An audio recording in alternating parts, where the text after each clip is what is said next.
Lions, Tigers, and Bears. Oh my! USC football is gearing up for a weekend showdown with Cal, and we'll have all the latest. Sports Scene starts now.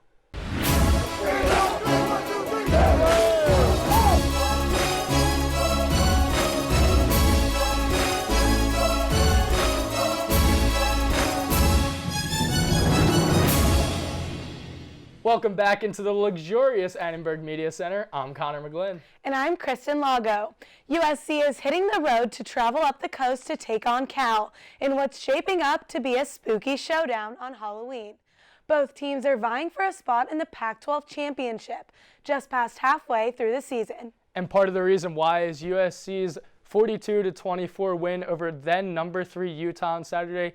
Kristen, a lot had to happen for USC to pull out that win. What did you see from the Trojans? Well, Connor, you're definitely right. The stars aligned for USC on Saturday night, but I think in the end, the win came down to a great defensive performance by the Trojans.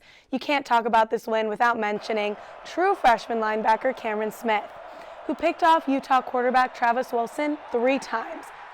And this is considering that Travis Wilson only had 3 interceptions on the entire season before coming into this game. And the USC defense, coupled with Cameron Smith's play, also left Utah relatively scoreless in the second half up until the last 4 minutes of the game. So those two things combined, I think it was a recipe for success for the Trojans. Another part of that success for me was really the rushing game for USC. It wasn't necessarily as productive as they usually are, averaging only 2.6 yards per carry against the Utes. But they got 45 rush attempts, and it was the amount of times that the backs got to touch the ball. It really allowed the passing game to open up and allowed Cody Kessler to be more dynamic down the field. This win against Utah really showcased USC's ability to shake up the Pac-12. And obviously this week they're facing another Pac-12 opponent in the California Bears. Connor, what are your keys going into the game on Saturday? If USC wants to win this game up in Berkeley, it's going to come down to the pass defense. Cal comes into the game with the second best pass offense in the Pac-12, averaging just about 347 yards through the air per game. And on the last game, we saw the secondary really step up. The cornerbacks played largely without Adoree Jackson this week. Adoree is going to be playing more on the defensive end like we saw at practice today. But they give up more yards than they probably should have to a quarterback like Travis Wilson. However, I like the pressure that the defensive line was able to get back there in the pocket. And if they want to make an impact this game, they're going to need to make Jared Goff uncomfortable back there and make him make mistakes. Yeah, and I think my key going into the game really comes down to the USC special teams. We're going to have to force the Cal Bear offense to have these long drives early. USC currently ranks second to last in the Pac-12 in kickoff coverage, allowing more than 37 yards per return. They cannot have that happen this Saturday. USC needs to be more aggressive in not allowing a long kick or a punt return, so that the defense will have a better chance of keeping Cal's pass game at bay. And Coach Helton spoke at practice today about 2 players that will be keys to the game on Saturday. You look up in this league and it seems like everybody's got a great quarterback, and he's one of the lead out there. It's going to be so much fun. You're talking about 2 NFL quarterbacks that are going to be on this field Saturday. Obviously, the quarterbacks are going to play a very important role going into the game on Saturday. Now we're going to take a more in-depth look at the matchup. So I'm joined now by Paolo Uggetti to take a closer look into these 2 strong-arm slingers. So, Paolo, we see here just how close Cody Kessler and Jared Goff are by the numbers. Both came into this season as kind of Heisman hopefuls. What have you seen from them thus far? Well, they're definitely 2 of the top quarterbacks in the Pac-12, and coming into the season, like you said, they were considered 2 of the top quarterbacks in the country. They're very different in that Goff is able to throw the deep ball more often than Cody, but Cody's more of a game manager kind of quarterback. But they're, as you can see, the numbers they're pretty similar. They've both been really efficient, but they also haven't been outstanding. So they've kind of fallen out of the Heisman talk a little bit. And with that game management thing, one thing that we saw from Kessler is that he hasn't really been too productive late in the game. Yeah, coming into the season, that was a big gripe about Cody. Could he perform against a top opponent in a big game late in the fourth quarter? And as we saw until the Utah game, he hadn't really done that as well. His passer rating and his completion percentage went down as the quarters progressed.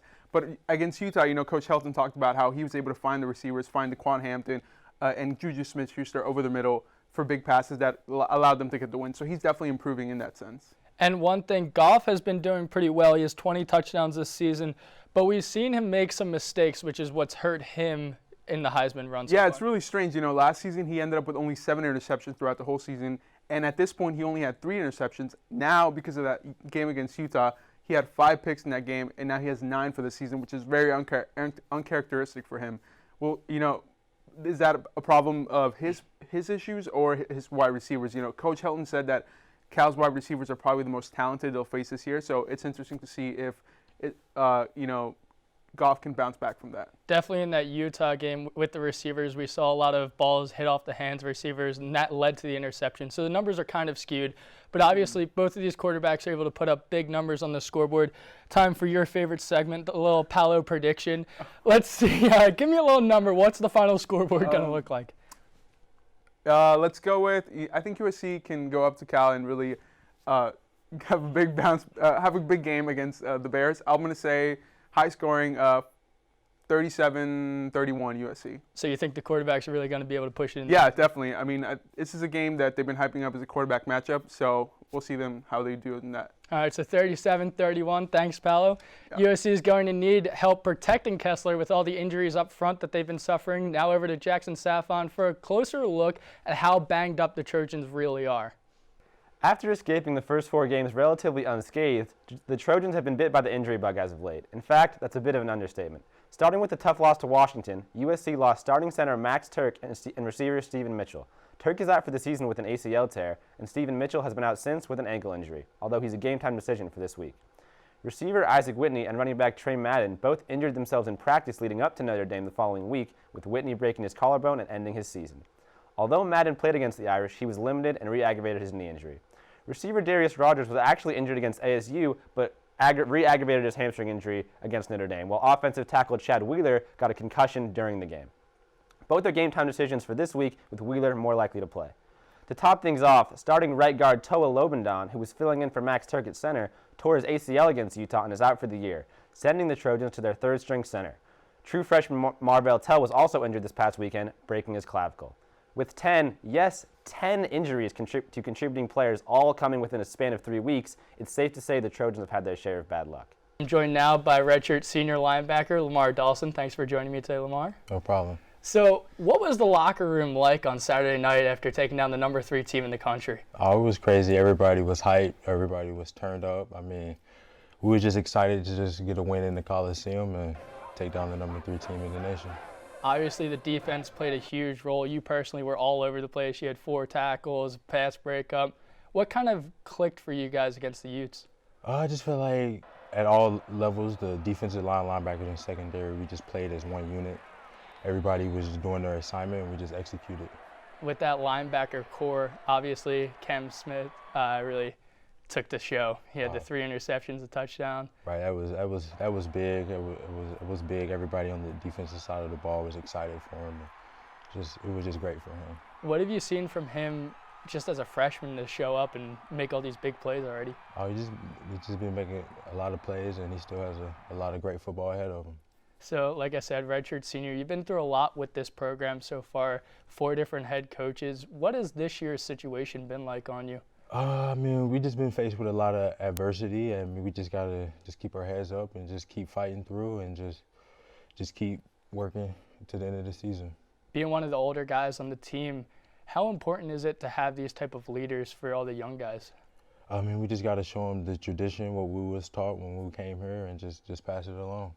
So you're finishing up classes. You're about ready to make the adjustment out of USC. What are you trying to make of this time that you have remaining here on campus? Just stay with my friends, have those connections, and just communicate with the Trojan family and just have a good time. So looking forward now, you guys have Cal coming up this week, Jared Goff, one of the most explosive offenses. What do you guys need to work on in order to shut down the Bears? I mean, we just gotta come prepared like we did last week, and just every level of the defense just gotta just play as a unit and just fly to the football. The platoon system, especially with the linebackers, how much does that help you guys get rest, or is it kind of difficult to get into the groove of things? It kind of both, but it just depends. I mean, if it's a long play drive, then like eight or more plays, then it's good for the backup to come in and get his reps. But if you only get 3 plays, it's hard to just get in the groove, So taking a little bit lighthearted approach, obviously you guys are playing on Halloween, get into that spirit a bit. What was your best costume growing up that you went out for? My best costume would probably have to be, I was probably Jason and Scream. Big mascot. Yeah, just a mascot. How about top 3 candies? Top 3 candies. I might have to go with some Skittles, Reese's, and M&M's peanut. Respect that. Respect that. So thanks for joining me today, Lamar. You can make sure to catch him and the rest of the Trojans Saturday before you go out trick-or-treating as they take on the Bears up at Berkeley at noon. The number 16 USC women's soccer team is coming off of 2 big wins in the Pac-12 with victories over Utah and Colorado this weekend. With these wins, the Trojans will now look to the north as they head to number 4 Stanford to compete for Pac-12 dominance. I'm joined by Jody Storm Sullivan to take a closer look at the team's offensive production thus far. Thanks, Kristen. The women of Troy are on a 5-game win streak, and they have scored 12 unanswered goals since they let just one in against Arizona a little over 2 weeks ago. And while the team has been taking a lot of shots this season, the women of Troy are 10-0-1 when they take at least 20 shots in a game. Late offensive pressure has really been a strength for this team. They've scored an overwhelming majority of their goals in the second half. They've had 20 of their 27 goals in the season coming in the second half. Yeah, and going off of the offensive dominance thus far, Jody, who has been making the biggest impact for the Trojans? Kristen, junior midfielder Morgan Andrews and sophomore forward Sydney Johnson both have 5 goals on the season. Senior forward Jamie Fink is second on the team with 4 goals, and more than just producing goals, Andrews really kind of runs the offense for the women of Troy from that middle. She leads the team in shots, and she's the type of player that will always give the opposing defense a challenge, especially when she stays aggressive on the ball. Yeah, they definitely have been playing with a lot of momentum this season. But so with the team looking forward to this, hopefully a win against Stanford, what are their keys to grab a win up north?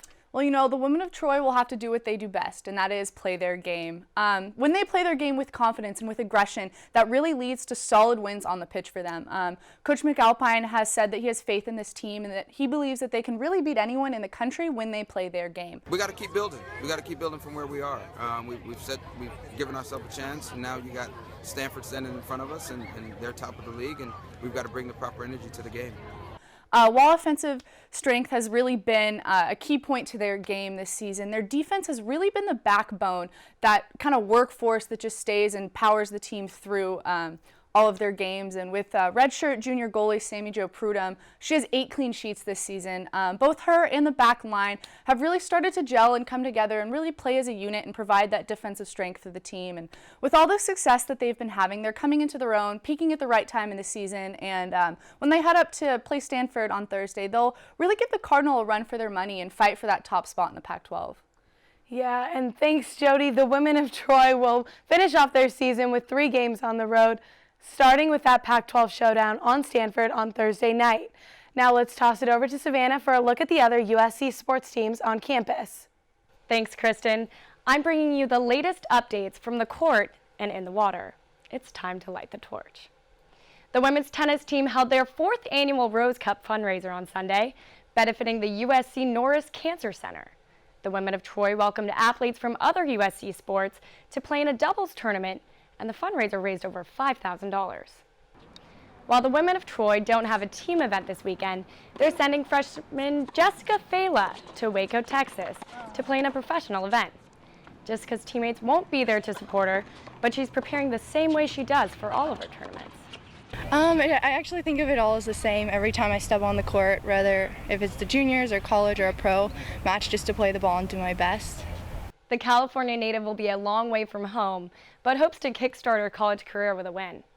On to volleyball, the number 1 women of Troy completed an undefeated first half of their Pac-12 schedule with a 3-0 sweep against the Oregon Ducks. Senior Samantha Bricio took home her 5th Player of the Week honor after tallying 15 kills against Oregon, putting her in 2nd place all-time for career kills at USC. Diving into the pool, USC men's swim team defeated Cal State Bakersfield 192-95, and the women took down Oregon State 164-90. 7 different USC swimmers won 2 races apiece in the meet. Back-to-back wins are nice, but the team knows they can't soak in the victory too long with Pac-12 play coming up. I think we're just going to focus in on the small things and the details like turns and starts and really coming together as a team and all those things and holding each other responsible. And I think those small things will definitely help us out a lot in the next week. Both teams will head into Tempe next Friday.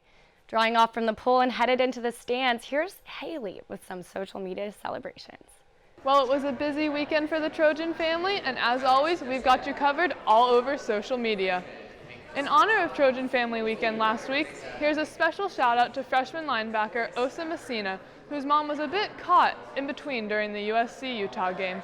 She took to Twitter saying, "Ready to roll out to the Coliseum. Let's go Utah, let's go USC. Love the shirts, Mama Messina." Star Wars fever has come a little early for some USC fans. @MadSmatter tweeted out, "Go Trojans, happy Trojan Family Weekend, #USC selfie, #fight on, and may the force be with you." And keeping it fresh as always is Juju Smith-Schuster telling @Nina Kelty, "Thanks for the picture. Looks like you're king of the court in those socks, Juju."